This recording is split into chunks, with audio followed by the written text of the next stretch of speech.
Saludamos con nuestro primer invitado, nos acompaña de forma telemática aquí en nuestros estudios, se trata del dirigente, presencial. De forma presencial, perdón, estoy volando todavía, de forma presencial nos acompaña don Fernando Ibarra, dirigente sindical del Parlamento Laboral, con el que vamos a conversar sobre esta propuesta de reforma a la Seguridad Social. ¿Cómo está, don Fernando? Buenos días, bienvenido, gracias por estar aquí en los estudios de Radio Pichincha. Le acompañamos a Alexis Moncayo, quien le habla, Licenia Espinel. Ayer se presentó por parte de esta comisión creada por el presidente de la República y coordinada por el señor Augusto de la Torre esta propuesta de reformas a las pensiones del Instituto Ecuatoriano de Seguridad Social, que hace una serie de, o que presenta una serie de alternativas. Él ha sido claro en especificar que es solo una propuesta que deberá ser socializada con diferentes sectores, que será el presidente de la República el que decide si la pone o no en práctica o posiblemente el siguiente gobierno, pero plantea algunos cambios allí. Me imagino que usted ya la ha revisado. ¿Qué valoración hace respecto a esta propuesta que aparentemente carga el mayor peso sobre los trabajadores? ¿Qué opinión tiene sobre esta propuesta? Buenos días, bienvenido. Muy buenos días, siempre es un honor el compartir este espacio de orientación democrática. Bueno, primero hay que comenzar cómo se integró esa comisión y con quiénes, ¿no? Fue una decisión unilateral del presidente Lasso, integrada por personas en su mayoría vinculadas al sector empresarial o a los multilaterales con pensamiento neoliberal, y su receta era obvia, pensar cómo iba a venir. En esa línea lo que se ha propuesto es una carga del todo el problema otra vez en los trabajadores. No se ha pensado en el problema de fondo. No se puede plantear una solución al problema de seguridad social sin hablar de la crisis estructural del empleo, porque no hay sistema que aguante, más aún un sistema solidario como el nuestro, que pueda soportar si no hay políticas de empleo eficientes que permitan la incorporación de la gente en edad de trabajar al mercado laboral en condiciones dignas. En estos últimos 6 años, el Ecuador ha tenido una situación del desempleo más crítico, producto inclusive, no solamente de las malas políticas de promoción, porque se entregaron miles de millones de dólares al sector empresarial y al final de cuentas no generaron una sola plaza de trabajo. Y en contraparte el Estado, que durante 10 años anteriores había levantado una obra pública realmente histórica y que generó obviamente con ello un impacto muy positivo en toda la economía, porque no es que eran solamente los empleos directos que creaba la obra pública, sino la dinamización de la economía, que a su vez promovía que el sector privado pueda también contratar. Esa gran obra pública desapareció en los últimos 6 años. Frente a esas circunstancias, es obvio que la seguridad social iba a tener problemas en su financiamiento. Más allá de los problemas graves de corrupción que sobre todo estos últimos 6 años se han agravado con la consolidación de mafias internas dentro del Instituto Ecuatoriano de Seguridad Social, que pone la cosa en una situación caótica y realmente preocupante. El plantear, por ejemplo, aquello de aumentar el tiempo de aportación, es mantener a la gente más tiempo en el trabajo. Y si no generamos las suficientes plazas de trabajo, ¿qué vamos a hacer con los jóvenes que se van incorporando al mercado laboral, que ya están en tiempo de trabajar? Vamos a seguir acumulando ese proceso de desempleados, de jóvenes angustiados y frustrados. Entonces, cuando no se quiere enfrentar los problemas estructurales desde su origen, difícilmente las soluciones son aplicables. Plantear, por ejemplo, aquello de que vamos a ir poco a poco ingresando a que las pensiones sean calculadas de entre los últimos 25 años y que si ya tienes 10, entonces no te preocupes porque te toca solamente la otra parte de la fórmula. Es una práctica, se llama precarizar las pensiones. Es mandar a las personas en su etapa final de vida a una situación de indignidad.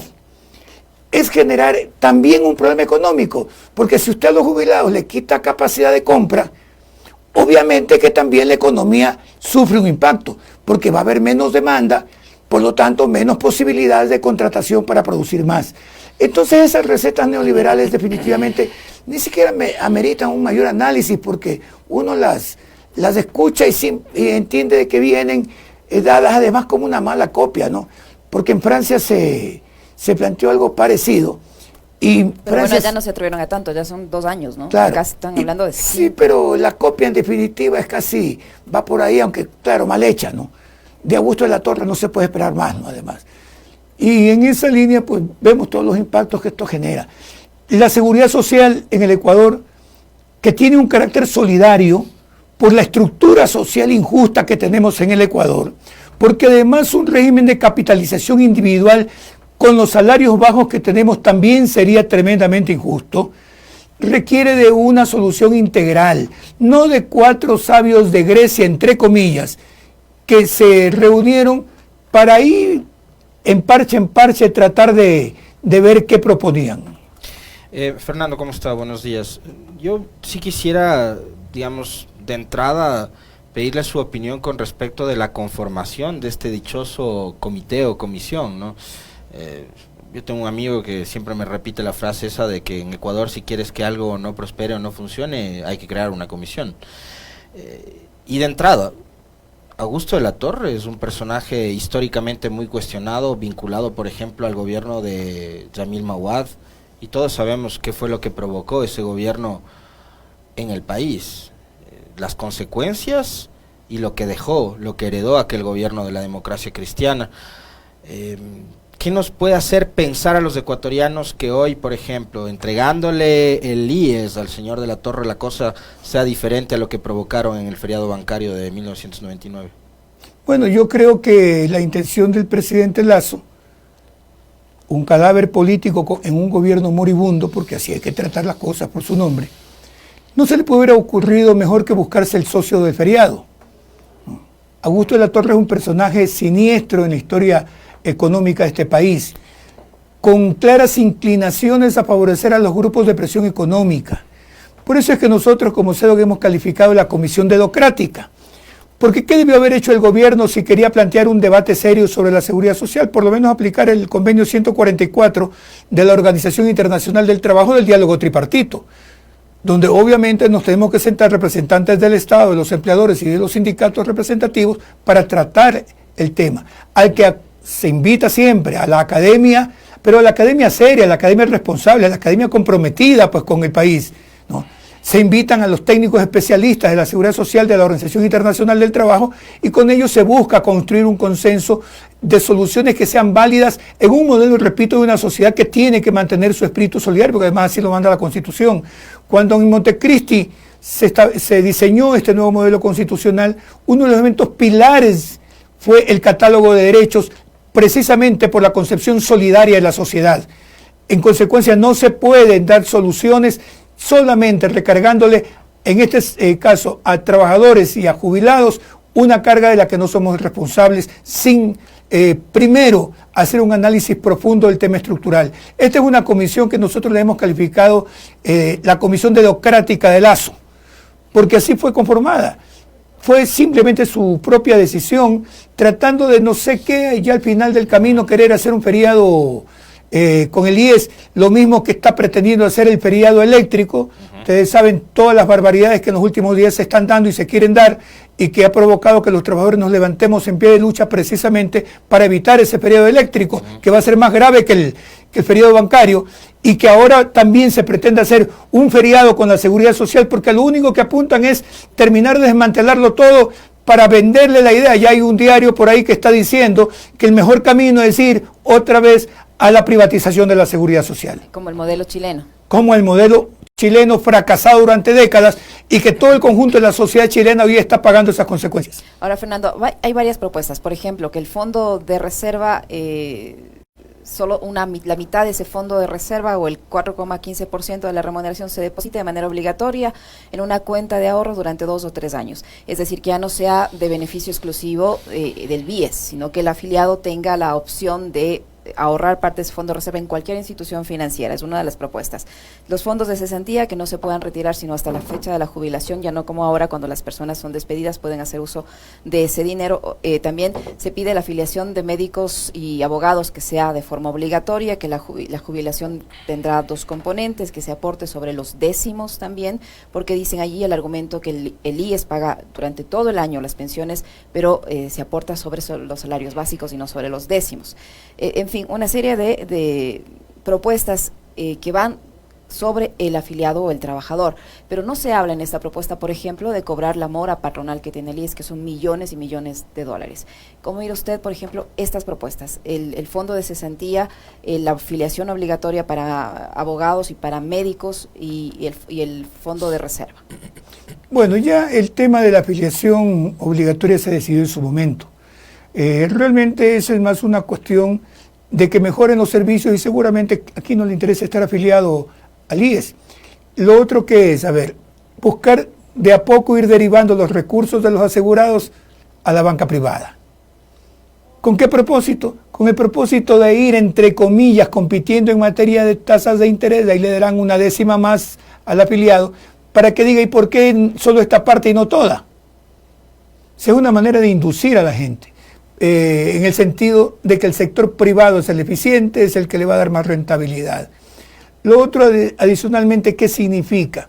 Significa tratar de huesar más los recursos que tiene la Seguridad Social. ¿Por qué no se hizo una auditoría constitucional primero sobre la responsabilidad del Estado en materia de salud?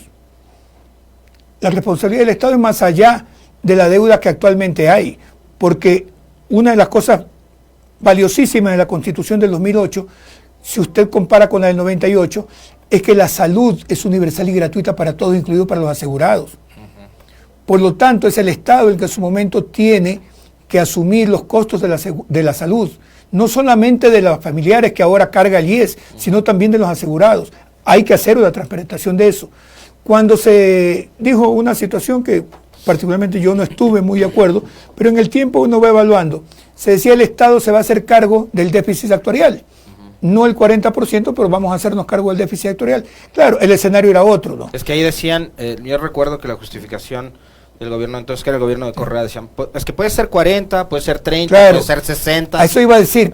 Ahí había otro escenario que el tiempo va despejando.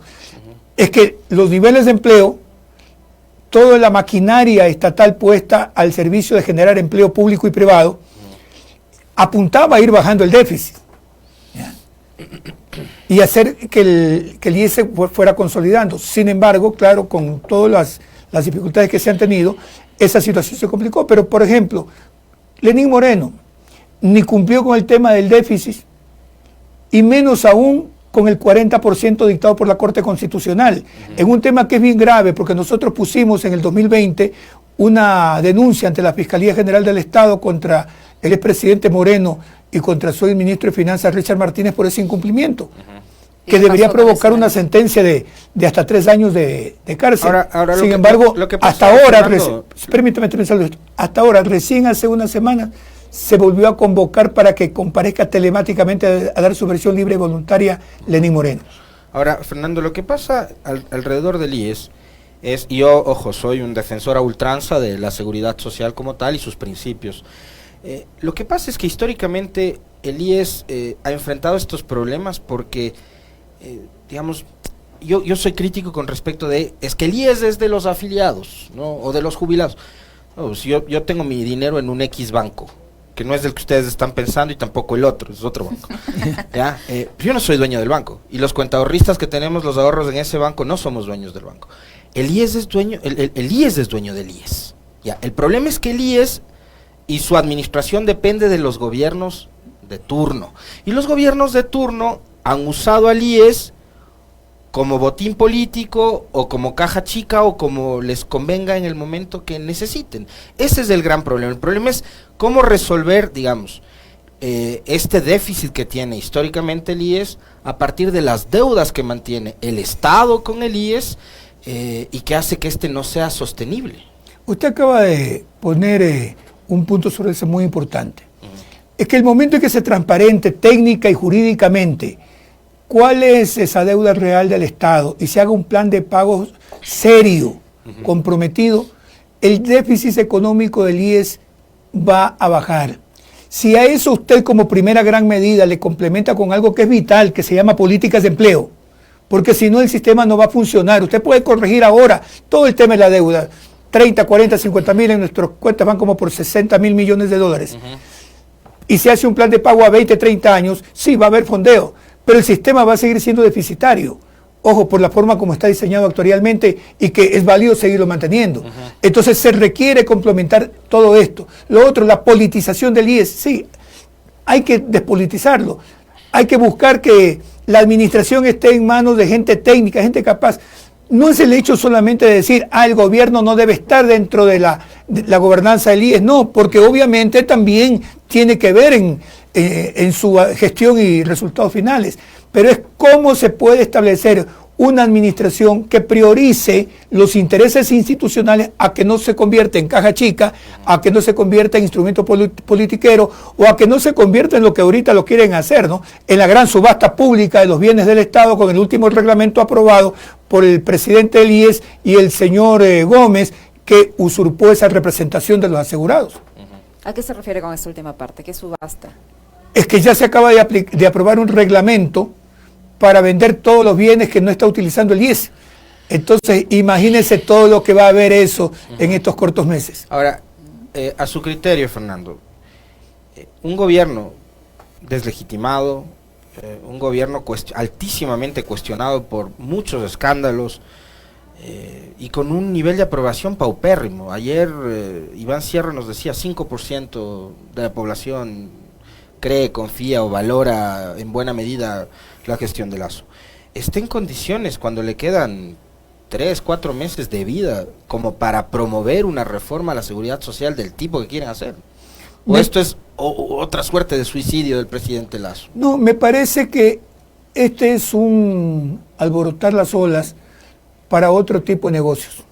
¿Qué tipo de negocios? Lo que está de por medio en el sector eléctrico y lo que en el propio IES se va a iniciar, que son temas extremadamente graves. O sea, los bancos, el Banco de Guayaquil, que es de propiedad del señor Lasso, mañana puede sacar un producto que diga, ahorre aquí su fondo de pensión, sus